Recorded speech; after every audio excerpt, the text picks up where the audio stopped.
En la ciudad del fin del mundo, un preso temible marcará el comienzo de una oscura institución.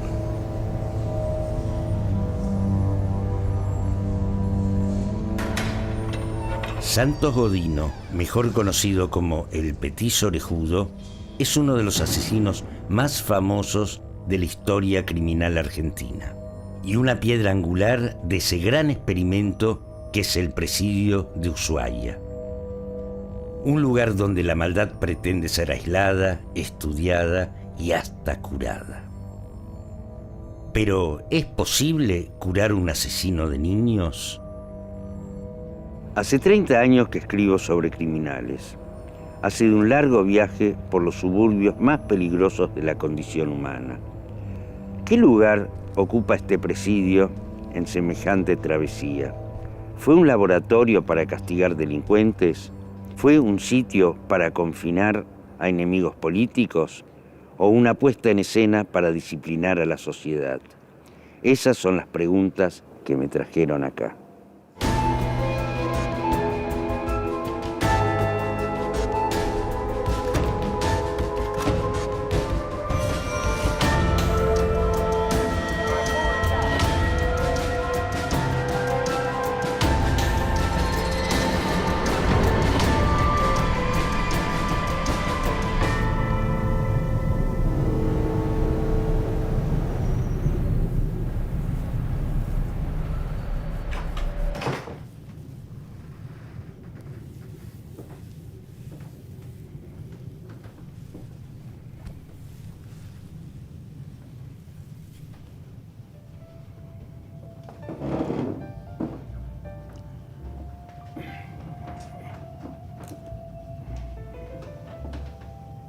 Lo de siempre.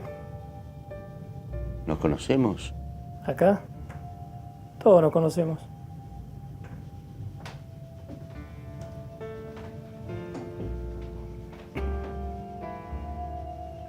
Tierra maldita, tumba de los vivos, la Siberia criolla.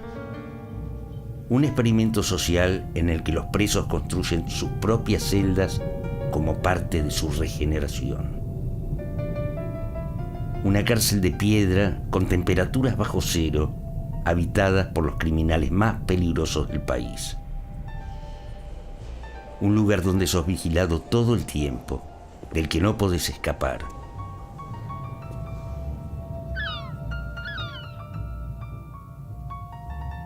Antes de ser presidio, Ushuaia intentó ser ciudad. Fundada en 1884 por el comandante Augusto Lasserre, el gobierno cae en la cuenta de que la forma más efectiva de poblarla es convertirla en una colonia penal, como Australia. Eso era estratégico, sobre todo pensando que en 1881 se hizo el Tratado de Límites y la frontera pasaba entre Yendegay y La Pataya. Entonces pensaron que para hacer una base grande en La Pataya propiamente dicho, era bueno tener ahí una buena cantidad de carceleros, poner una carbonera para que los buques se puedan abastecer y además traer mujeres. Había todo un proyecto detrás, que es un proyecto que se inspira mucho en otros proyectos de colonización penal, por ejemplo, particularmente el de Australia. El primer horizonte de población que se pensaba enviar, las primeras remesas, iban a ser reincidentes, para los cuales había esta idea, una idea muy de época, de que sacarlos de la ciudad, de los cafetines, de los billares, de los cabarets, iba a redundar en una especie de purificación moral. El problema es que muchos de estos reincidentes estaban condenados con penas muy cortas. Y en muchísimos casos se comprobó rápidamente que casi no valía la pena el gasto del transporte, que tardaba semanas y que era costosísimo y que hacía que para algunos de ellos el castigo fuera simplemente el transporte, porque llegaban allá y la pena estaba cumplida a veces y tenían que enviarlos de nuevo. ¿Por qué presidio y no prisión? Porque la idea es reformar al preso, volverlo un ser social mediante el trabajo y la vigilancia permanente. Lo que se consideraba primero que iba a ser una cárcel de reincidentes se transforma en un presidio, es decir, una cárcel destinada a los criminales con condenas más largas. Se empezó a reconsiderar el perfil de los penados mejor adaptados para un presidio que era un presidio tan alejado y tan aislado y con comunicación tan esporádica con la capital.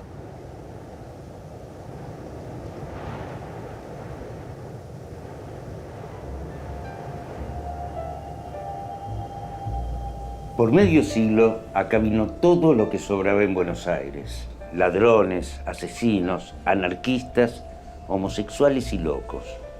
Una ganancia absoluta. Los mandaban a rehabilitarse y de paso poblar un territorio codiciado por ingleses y chilenos. En una Argentina que era la séptima economía del mundo, esta isla era el tacho de basura del progreso.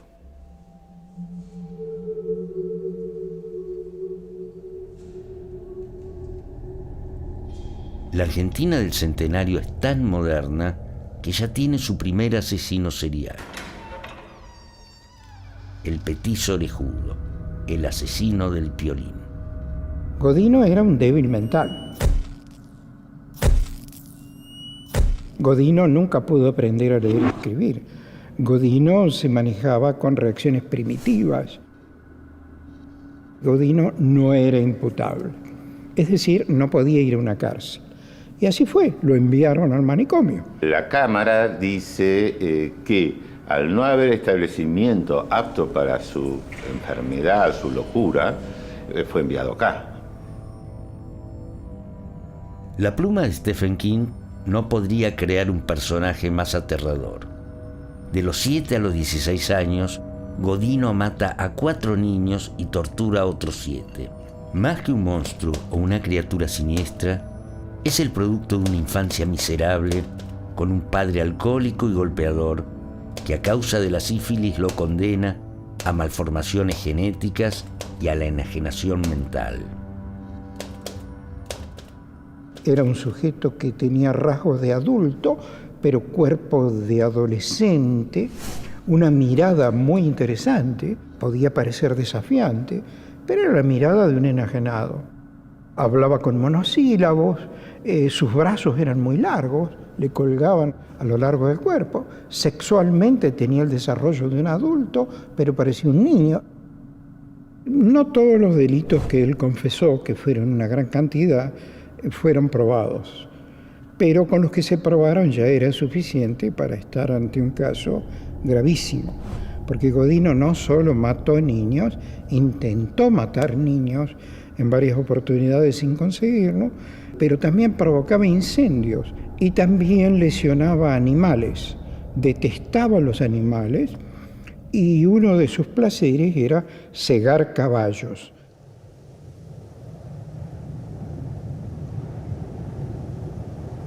Acá cumple su condena Cayetano Santos Godino, en el presidio del fin del mundo. Una cárcel que es lo más parecido al infierno en la tierra.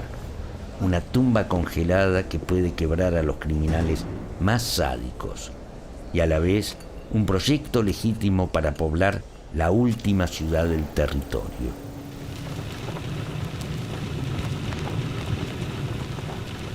La amenaza era, te seguís portando mal y te mandamos para allá. Se empezaron a sacar todo lo peor de cualquier cárcel. En definitiva, dependía del grado de locura que tenía el personaje, de la cantidad de años que tenía que cumplir, la peligrosidad y lo que molestaba en otra cárcel.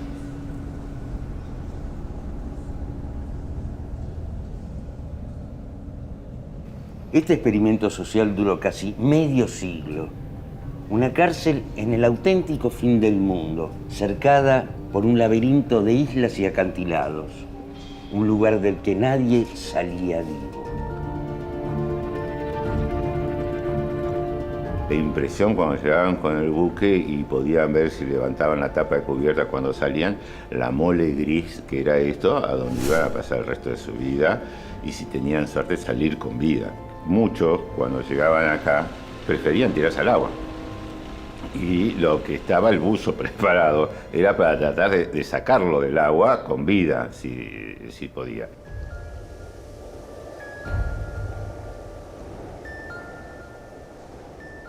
En 1902, el criminólogo de moda es Cesare Lombroso.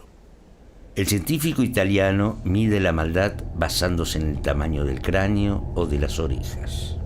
Lombroso es el impulsor de la teoría del criminal nato, personas que nacen con el destino de la prisión en los genes. Para Lombroso, el mal reside en el cuerpo y es el cuerpo del delincuente lo que debe ser puesto bajo la lupa de la ciencia y no tanto sus acciones o la moralidad de sus acciones. Esto iba muy en contra, digamos, de las nociones previas que vinculaban delito y pecado, y delito e inmoralidad, etc. La idea de Lombroso era la idea de cientificizar, digamos, el estudio del delincuente. Entonces, la medicina tenía que encontrar, Lombroso pensaba así, una explicación a la maldad humana. Porque si se la encontraba, podía haber un tratamiento para esa maldad, y aquel que fuera malo podía terminar siendo bueno. La idea de que el delincuente o algunos tipos de delincuentes representaban resabios atávicos de razas arcaicas, digamos, de hombres primitivos, a los cuales la evolución había dejado atrás y que por lo tanto eran como retrasos cronológicos, digamos, de la evolución. Él cree que encuentra la explicación durante una autopsia, ve que hay en un famoso asesino una deformación en la foseta occipital media en el cráneo. Y esto es propio de los roedores, es propio de los monos, pero no de los humanos. Y él dijo, eureka, lo encontré.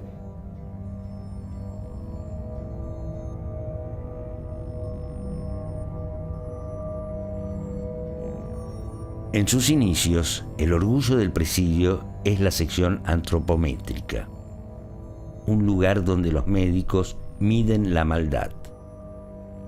En este gabinete, el petizo dejó de ser orejudo, después de que los médicos le achicaran las orejas para hacerlo más bueno. Si Lombroso hubiera sabido de este caso, se lo compraba y se lo llevaba a Italia y lo exhibía en una vitrina o en una jaula como el ejemplo más perfecto de lo que él había llamado delincuente nato, perverso o por degeneración atávica. Godino viene a ser el ideal de lo que había creído encontrar Lombroso, es decir, la perversidad, la maldad en estado puro, un ser que no tenía sentimientos, que procuraba su placer haciendo daño. Eso tuvo otro nombre en psiquiatría y se le llamó loco moral. Cada recluso era rigurosamente medido según el canon lombrosiano. Si Leonardo da Vinci había descubierto el talle de la perfección humana, Lombroso era como Leonardo, pero al revés.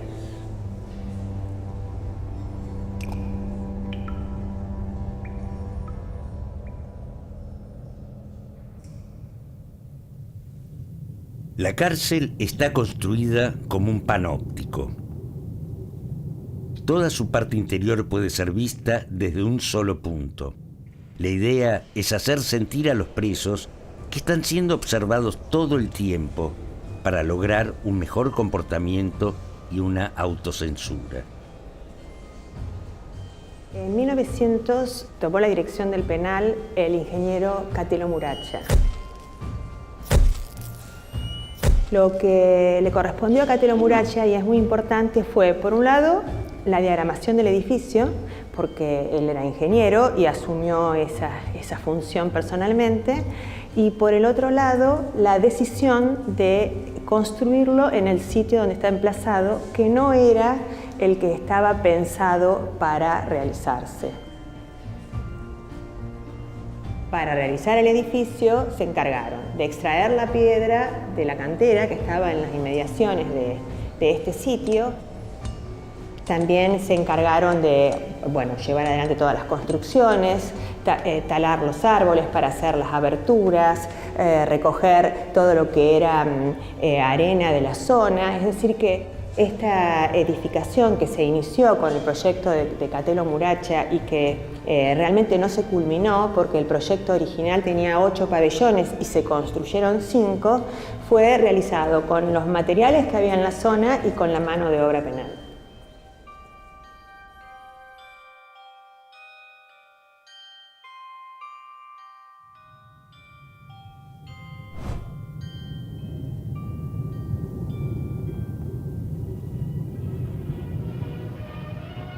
Los empleados del presidio vienen del norte, como llaman acá, al resto del mundo. ¿Quiénes son los hombres que llegan acá? ¿Cuáles son presos? ¿Y quiénes vigilan? Ushuaia es una tierra de extranjeros, de hombres solos, que llegan escapando del hambre y la pobreza. Tienen que poblar una isla donde hay pocas mujeres y muchos presos. Era bastante difícil poder acceder a un empleo en la cárcel por cuanto, la cantidad de empleados era limitada y quienes venían buscando un futuro acá no tenían otra posibilidad más que esa.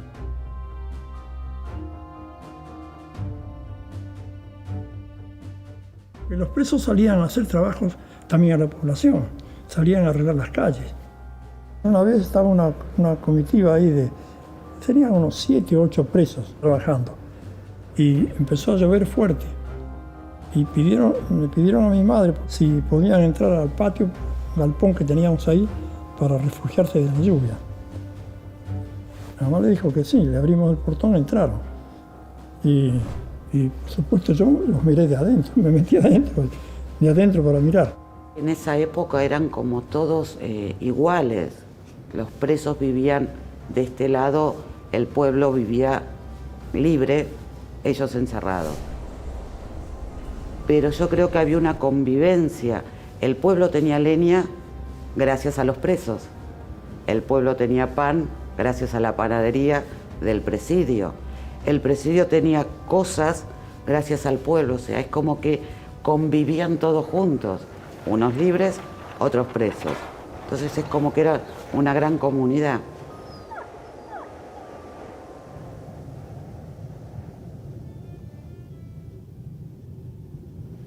Los niños de Ushuaia desayunan con el pan que hornean los asesinos más célebres de nuestra historia criminal.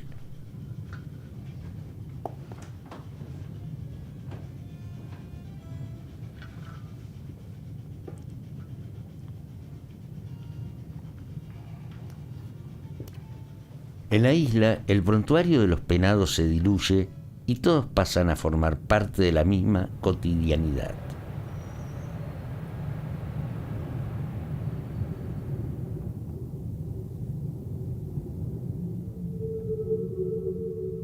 Y del presidio me acuerdo, lo tengo así, lo estoy viendo, porque todos los días yo a la mañana venía a buscar el pan. Los presos hacían el pan que le daban a los empleados.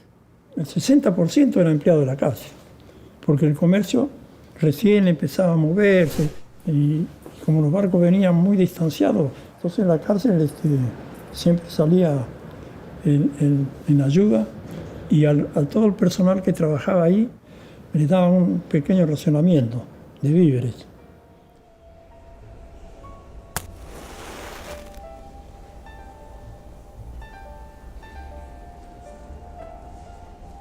La cárcel no es solo un freezer donde se guarda la delincuencia. Es una estrategia de civilización, un sinónimo de progreso que le da vida al pueblo. Gracias al presidio llega la luz eléctrica y otros adelantos que mejoran la vida de la isla. Ahora los presos pueden sufrir con más comodidad. Cárcel igual a progreso. Notable, otra maravilla de la modernidad.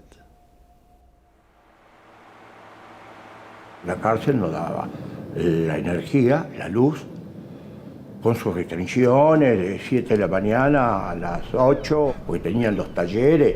Era una usina muy mantenida, pero tampoco era la gran usina, ¿no? Venía el verano y por 2 meses no había nada de energía, ni para planchar ni nada. ¿Por qué? Porque usaban ese periodo para hacer todas las reparaciones de la usina.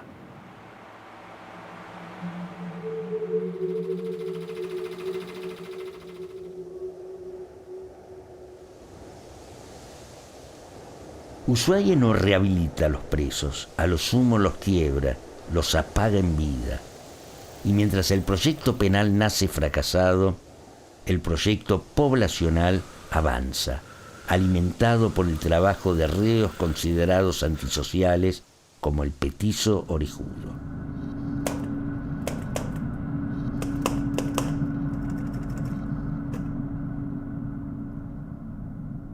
Se declara culpable del crimen de Benita Vainikov, de 5 años de edad, muerta por quemaduras, y del crimen de Gerardo Giordano, de 3 años de edad, muerto por fractura craneal.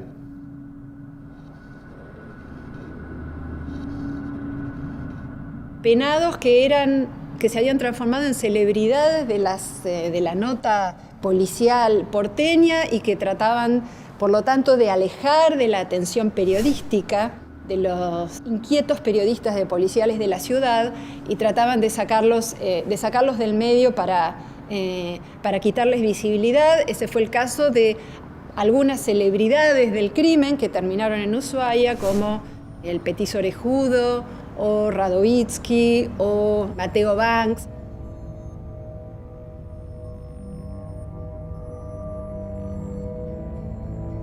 ¿Qué clase de preso podía justificar un lugar así? ¿Acaso un asesino de niños? El petizo orejudo era una celebridad de la prensa sensacionalista, un héroe lombrosiano. Sus andanzas vendían casi 1 millón de ejemplares por día.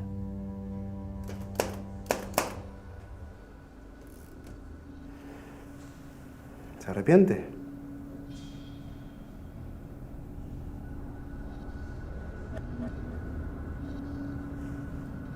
¿Por qué mata? Porque me gusta.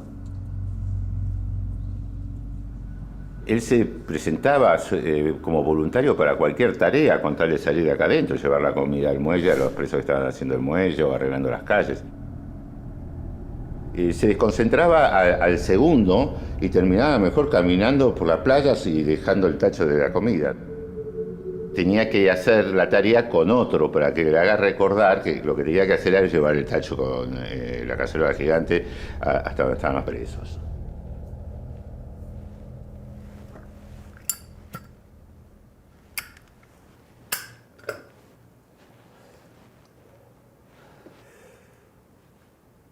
¿Y vos qué pensás de estar acá? Yo estoy contento. No saldría de aquí si no fuese acompañado por un oficial. ¿No te han inculcado ningún principio religioso? Sí. Soy bautizado.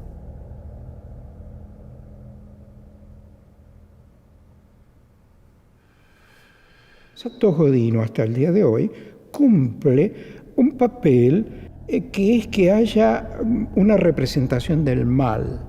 Y es tan necesario que periódicamente las revistas y programas sensacionalistas reflotan su historia para hacer estremecer un poco a la gente.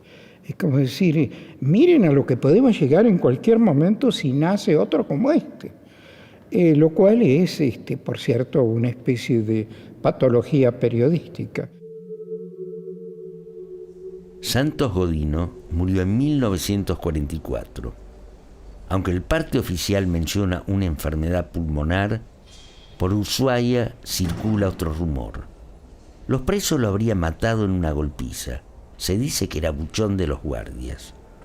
Pero, ¿cuánto más podría haber vivido así? Después de tantos años preso, Godino estaba carcomido por dentro.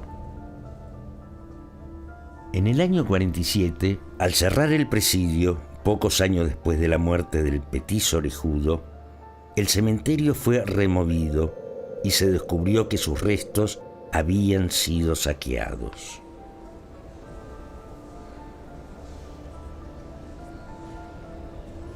Ushuaia intenta ser una colonia penal moderna, al igual que Australia, pero con las peores prácticas de las penitenciarías criollas.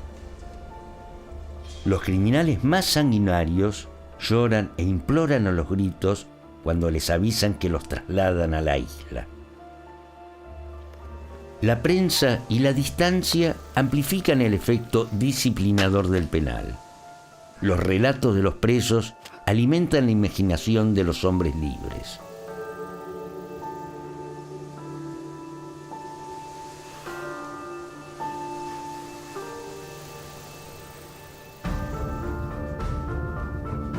Salvo por la mole del presidio, pocas cosas en Ushuaia hacen recordar sus orígenes como colonia penal. La hostilidad y el peligro de sus primeras épocas parecen haber quedado sepultadas bajo las buenas maneras de una ciudad turística. Sin embargo, en algún lugar debe estar acechando la sombra del Petit Orejudo y la galería de malandras que convirtieron este sitio en una leyenda.